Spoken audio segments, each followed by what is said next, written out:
Are you tired of listening to us talk? Well, yes.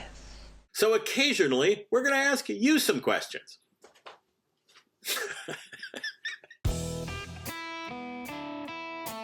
My name's Kevin Temmer, and I've been racing lemons for about 10 years now with this stupid truck here in the background.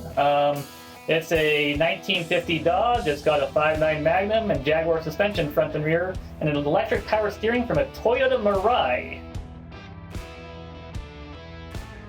So I raced lemons because like 12 years ago, I read it like in Car and Driver way back in the day when they were still crushing cars, and it was always sounded like fun. So I got a group of friends together, we went and looked at a couple cars, eventually went and bought an E30 of all things, and then I had to go off to college for a while, and while I was off at college, they decided to go ahead and turn the E30 into a full-on SCCA like autocross car. I had already paid the entry fee, and that's where that thing came in.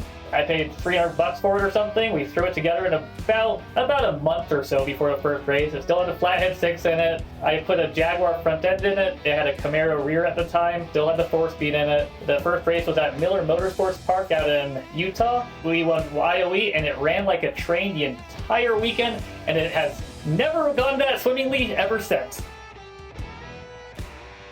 This is my 1950 Dodge pickup truck. It's got a 5.9 Magnum V8, Holley sniper kit on it. It's got Jaguar XJ6 front and rear suspension. It's got an electric power steering from a Toyota Mirai, Lexus trailing arms on it. It's got a BMW wiper blade. So it's kind of an amalgamation of about a dozen different cars kind of thrown together haphazardly. It's got Corvette wheels on it, and it honestly drives astonishingly well for what it is. Over the years, I've also raced a handful of other cars. I raced the Borgward Isabella down in Arizona. I've also raced a minivan up in Chicago area.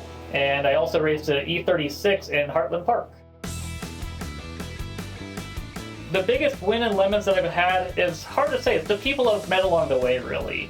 I've developed so many friendships and relationships along the way that, yeah, I could say, I pulled the engine out of it over at night at a racetrack and did it swap with the airport tug or installed electric power steering overnight or whatever else. But the fact is, it takes an army, it takes a village, and all the people and all the friends and all the other competitors and racers and teammates over the years, they are absolutely the best part of it.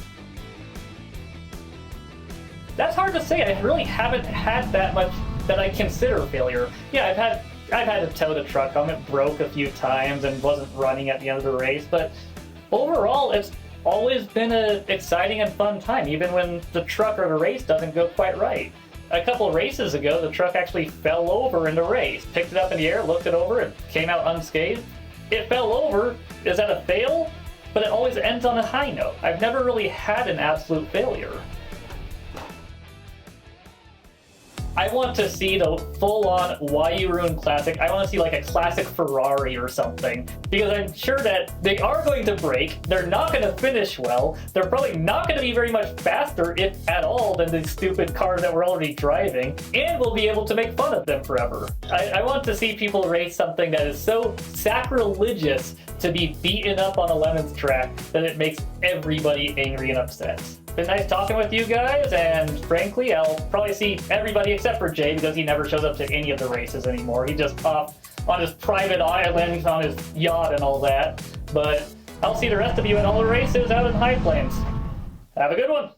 Every second you don't subscribe or watch one of these videos, another Vega is sent to the crusher. Won't you help us save Classic?